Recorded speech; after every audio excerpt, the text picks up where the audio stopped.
at you with yet another DJs BrewTube beer review. Well guys, you're seeing two cans that look pretty similar in front of us. Two cans from Oskar Blues out of Lyons, Colorado, US of A. Yay, yay! Both of them say Old Chub, but one of them says Old Chub Nitro. So that can mean only one thing. We got a little, kind of battle today of these Scotch ales. We got a battle between Old Chub Regular and Old Chub Nitro. Now, both of these beers clock in at 8% ABV and 30 IBUs. Now, Old Chub, as you may recall from past videos, I've reviewed before, and so has my stunt drinker Johnny, and we've rated it between like a B plus and an A minus. Now, Old Chub Nitro is quickly becoming Johnny the stunt drinker's like staple beer in his refrigerator. He loves them some wee heavy, whether it's barrel aged, it's regular. He's a wee heavy fiend. It must be that sweet malt forward smokiness that gets him every time. Shout out to Johnny the stunt drinker, by the way. And I'm reviewing this like side by side battle today to see which one I like better. I also got a big shout out to my good buddy Danny, aka So Fucking Drunk. That's right, my brother. You will be back on the beer sooner than later, because I know your Highland Walk isn't that far away, and you're doing an awesome job, by the way, getting in shape. I just had my workout, so I can keep my belly off and keep getting my drink on. So, what are we going to do here today, guys? Like I said, both of these beers are basically the same beer. They're a malt-forward, malt-accentuated beer. The hops really don't matter so much in Scotch ales or wee heavies. It's all about the malts. Both of these beers are using chocolate, crystal, and beechwood-smoked malt in them that I know of, that I could find out in researching, like the crazy beer geek that I am. But I like this beer. I've had it, and I haven't had this one. I'm expecting, before I get into this beer will have a bit milder flavor, because when you put nitro to a beer as opposed to CO2, it gives it a, nitrous oxide, or nitros, into a beer. It smooths out, mellows out, and like makes the flavor softer, but it also makes the beer more creamy and have that different dimension. So what we're going to do, we're going to switch off. We're going to show you pouring both of these beers, and then we're going to get into reviewing them side by side, because that's the way you really tell. That's where the rubber hits the road, when they're next to each other. So let's get into these pours, and I'll be back in a flash. Okay, gang, here we go. We're going to start out with pouring our regular Old Chub. So crack the can. I love that sound. And let's get this poured into the glass. Look at that. Gorgeous, gorgeous dark amber color. Pouring into the glass. Coca-Cola sounding sort of head. Let's get aggressive, because we're going to have some time to let this settle out while we pour the other one. But look at that. Beautiful, beautiful beer. That's a prototypic wee heavy looking. We got a solid 2 fingers of really tightly packed kind of khaki bubbles. Look at that. Gorgeous, gorgeous beer. Alright, let's get into pouring the nitro now. Back in a flash. Alright guys, I'm back now. We got the nitro up at the block here. We're going to get crash poured into this nonic, and we're going to watch this biatch cascade in the glass. Awesome. There goes the lovely nitros release from the inside. And remember, when you're pouring a nitros beer, there's no fear. You got to go straight up and down. You crash pour it, because when you do that, crash pouring it in the widget or whatever is inside the can, whether it's a screen or what have you, it causes the can to act sort of like a restrictor on your nitros tap that's in a bar. But look at that gorgeous, gorgeous, cascading, lovely nectar of the gods. You can see the difference in the head. You can see the difference in the body cascading up from the first Old Chub. Super, super dense head. It's probably going to settle out to, I would guess, 2 fingers. That's usually what these nitro beers do. And the bubbles are mega, mega dense. Microscopically dense. Like a tight puck. Look at that slow cascading gorgeousness. Just like I thought. Just about 2 heads at the top of that nonic. Now, let's get into the good part. Let's get into drinking these beers, because I'm down for some Old Chub tonight. Back in a flash with the review. I sit here before you now, a lucky and very happy man. I've got 2 awesome pints of wee heavy Scotch ale, whatever you want to call it, up in front of me, ready to be consumed. So, I examined the nitros can a little bit further after I did my pour, and it's using the same technology as that I experienced with the Mill Street Porter. It looks like it's a upside down, like turned cup kind of on the inside of the can, and that's where the nitros comes out of. They can't use the same kind of widget, like a little ball like Guinness does, because that's like patented technology. But this one is, like I said, the same thing as the Mill Street Vanilla Porter that was nitros that I had a while back and reviewed uses. So, as you can see, awesome effect from that. So, First, we're going to dig into the Old Chub Original because, you know, I guess it's aged before beauty because this is a gorgeous beer with impregnate head on the top of it. And let's get an appearance first on the Old Chub Original and aroma and all that good stuff. So, when I hold it up to the light, it's a dark red garnet color. When I swirl it, getting plenty of alcohol legs and like nice glass coating coming down. And look at that instant glass lacing on the inside of the glass. When you swirl it, you do get good head buildup again on the beer. So it's obviously a quality made beer. And it's a stereotypic looking like Scotch Ale or Wee Heavy. It's got that beautiful garnet red color. And it looks like it's fairly clear, but it's so dark that that's obscuring the light coming through. So let's get an aroma on this one. Yeah, caramel malts all day long, caramel sweetness, a bit of smokiness in the background, maybe a little bit faint chocolate, but it's all about caramel, dark sugar, burnt sugar, and then smokiness from the peated malt in the background. Not a hint of alcohol. Just a gorgeous, gorgeous smelling beer. So, let's get the aroma. Now, on the Nitros version, let's see, and the appearance. First, the appearance is pretty much exactly the same. It looks a little darker almost, but maybe that's because there's more volume in the glass than this one. It's that beautiful garnet red, just like this, but the difference is the head on this beer.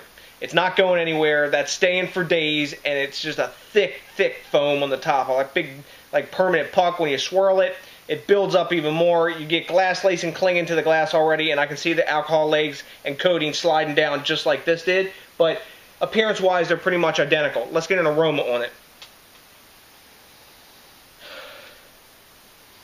This one smells softer than this does. The same aromas are there, but I don't know if it's because of the head or because the Nitros has toned it down. The aromas are less intense. And the back end of this, now I think I was getting a little bit of dark fruit as well, maybe from being thrown from the yeast. But this, I'm getting dark fruits, caramel, much more faint smoke and chocolate than I got from this. But essentially the same aroma, just a bit more muted. So, we've got that done. Now, it's time for the best part. Time to get a taste on this. Let's see what we got here. Cheers. Salon Chiva. That's what you're supposed to say, right? Yeah. Cheers.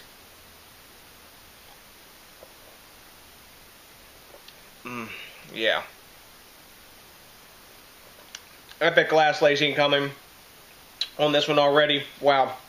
Right up at the front, I get caramel, dark fruits, a bit of like cocoa powder sort of chocolate. After that, I'm getting that peated malt smokiness. Not real big like a Rauch beer or anything like that, but a nice smokiness, very mild, almost like drinking a really like tame or watered down, you know, Isla whiskey, that kind of thing, you know, a peated Scotch. Man, really tasty, super smooth.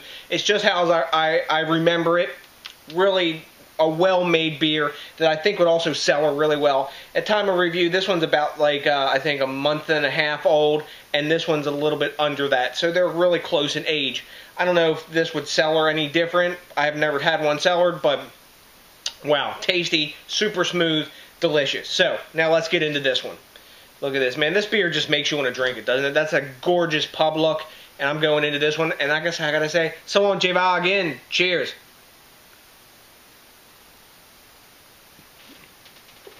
Got my beer mustache. Yeah. Wow. Difference. The mouthfeel on this was medium.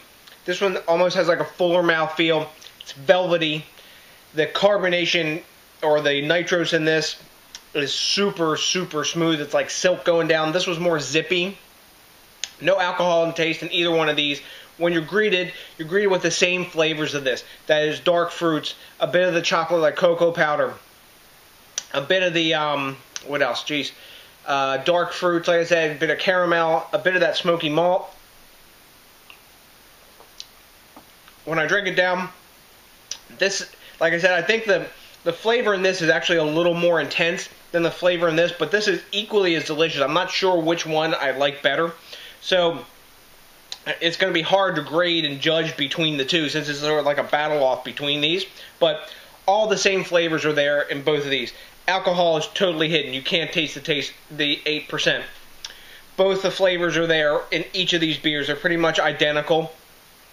but the flavor in this beer of the dark fruits, the caramel, the cocoa powder, the smoky malt is sort of, I guess, is smoothed out and refined, and all the wrinkles, it's like silk going down. This is more intense, a more in-your-face flavor. It's not like gigantic, but it's bigger. So what I'm going to do is I'm going to sip on these a little tiny bit, and I'll be back, and I'll give my final verdict, because that's the only fair way to do it. I'll be back in a flash. Okay, guys, I'm back. I've been drinking on these beers for probably about like 45 minutes now, sipping them down, chilling, and really enjoying them. Now, cool thing that I found, as you drink down and you let them warm up and everything, the flavors between the two actually sort of like balance out.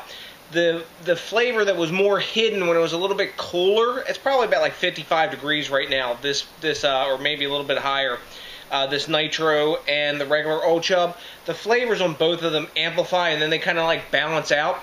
And overall, it's going to come down to what you want between these two when you grade them, okay? And what you like more. Do you appreciate more like super silky smooth mouthfeel, or do you want a little bit more like zippy, snappy kind of feel and a more like palate cleansing finish as you drink the beer? However, as they warm up, like I said, their flavors equalize. So, you know, both of these beers are really awesome, and I enjoy both of them for what they are. To me, I prefer the mouthfeel of this beer from start, and I prefer the taste of this from start. But as it warms up and it equalizes, you know, this beer is just as good flavor-wise as the original. It just takes a little more time and temperature to get to it. That's what I found, you know, drinking these down and kind of enjoying them and chilling out and getting my beer geek thing on. So, what do we grade a beer like this? You know, both of these. If you go to Rate Beer and Beer Advocate, they have grades for both. Rate Beer gives both of these a 97. Because they don't split between the two. If there's a variant of a beer, it takes them a long time to separate them between the two. But when you put nitros on a beer, it is its own unique creature. So, Beer Advocate gives the regular Old Chub a 90 and the Nitro an 86. You know what? I think both those grades are a little bit low. I'm gonna grade these kind of as you get them. Okay, when you just pour them out of the can and they're totally fresh, I'm going to give the regular Old Chub an A- and 94, and I'm going to give the Nitro's Old Chub a 90 and A-, okay? Now, as they warm up, I'm going to bring them into parity on grades. I'm going to give them both a 94. And it's really high A-, almost at A level. I've had better, you know, Scotch ales, you know, Backwoods Bastard. I like Dirty Bastard a little bit better than both of these. Skull Splitters, those guys. But these are both really solid beers. You can't go wrong. They're very affordable. A 6-pack of this is like $8.99, and a 4-pack of this one is like $10.99 or $9.99.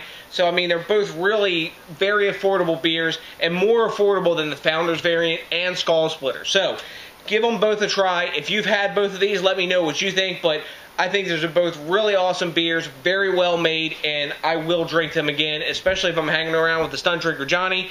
You know I will be drinking this beer because this is his fridge beer now, the Nitros. So, to the next DJs BrewTube, you got to do me a big favor. You got to think globally, you got to drink locally, you got to support the craft beer movement, so guys like Oskar Blues will keep growing and putting out more cool variants of awesome beers. This is almost like a standard now, I think, in canned beer world. And you know what? I can say this. It's the best canned, you know, Scotch ale or wee heavy that I've had. So, to the next DJ's BrewTube, I got nothing but a bunch of Scotch ale drinking love for you. And what? Hell yes, that's right. A big ass. A pizza.